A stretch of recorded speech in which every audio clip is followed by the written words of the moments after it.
ہمارے ہاں اہل حدیث حضرات کا اور سنیوں کا بھی جھگڑا ایک ہے، اور سنیوں میں سے حنفی، دیوبندی بھی، بریلوی بھی، ان میں بھی جھگڑا ہے، اور دیوبندیوں میں بھی جھگڑا ہے۔ حیات النبی کا مسئلہ، حضور اپنی قبر میں زندہ ہیں تو کیا جیسے اس دنیا میں تھے ایسے ہی زندہ ہیں؟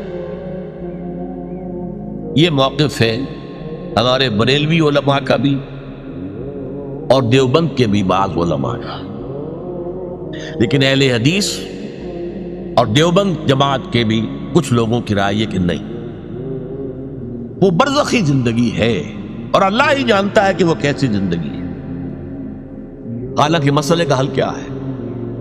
دیکھیے جو درجات ہیں انسانوں کے اہل ایمان کے، وہ 4 درجے ہیں۔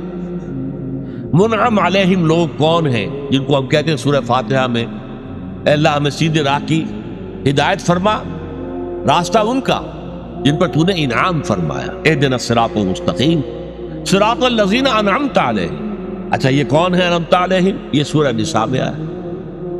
ومن یطع اللہ والرسول فاولئک مع الذین انعم اللہ علیہم من النبیین والصدیقین والشہداء والصالحین۔ جو اللہ اور اس کے رسول کی اطاعت پر کاربند ہو جائے ان کو معیت حاصل ہوتی ہے انبیاء کی، صدیقین کی، شہداء کی اور عام صالح اہل ایمان کی۔ یہ 4 طبقے ہیں منعم علیہم۔ سب سے اوپر نبی، ویسے نبیوں سے بھی اوپر رسول، پھر یہ کہ نیچے صدیق، پھر نیچے شہید، پھر نیچے عام اہل ایمان جو نیک ہیں، صالح۔ اب ان میں یہ تیسرا درجہ ہے شہید کا، جس کے بارے میں قرآن کہہ رہا ہے وہ زندہ ہے لیکن تم ان کی زندگی کا شعور حاصل نہیں کر سکتے، تم نہیں جان سکتے کیسے زندہ ہے، بس ہم کہہ رہے ہیں کہ وہ زندہ ہے، مانو کہ وہ زندہ ہے۔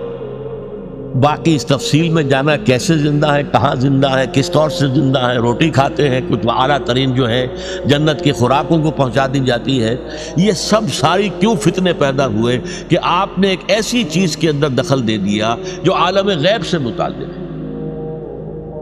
عالم غیب کی وہی بات ہم مانیں گے جو رسول نے بتائی، قرآن میں آئی ہو یا صحیح حدیث میں آئی۔ عالم غیب کی کوئی بات اپنے طور سے اس کے بارے میں مین میخ نکالنا، تفصیلیں بیان کرنا، یہ در حقیقت فتنہ کھولنے کا مترادف ہے۔ جب ہم شہداء کی حیات معنوی جو ہے یا حیات جو ہے اخروی اس کو نہیں جان سکتے کہ کیسی ہے، تو صدیقین تو ان سے بھی بالا تر ہے، انبیاء ان سے بھی بالا تر ہے، رسول ان سے بھی بالا تر ہے، اور تمام رسولوں کے سردار محمد ہے صلی اللہ علیہ وسلم۔ اللہ نے کیسی زندگی دی ہے، اعلیٰ ترین زندگی دی ہے، ہم کہتے ہیں یقیناً، لیکن کیسی؟ آپ اس دنیا کی زندگی کو بہت اعلیٰ سمجھتے ہیں، یہ تو کچھ بھی نہیں، ادنا زندگی، جو زندگی انہیں ہے اس کا آپ تصور نہیں کر سکتے، شہیدوں کی زندگی کا تصور نہیں کر سکتے، صدیقین تو ان سے بھی اوپر ہیں، انبیاء ان سے اوپر ہیں، رسول ان سے اوپر ہیں، اور سید المرسلین صلی اللہ علیہ وسلم سب سے بڑا۔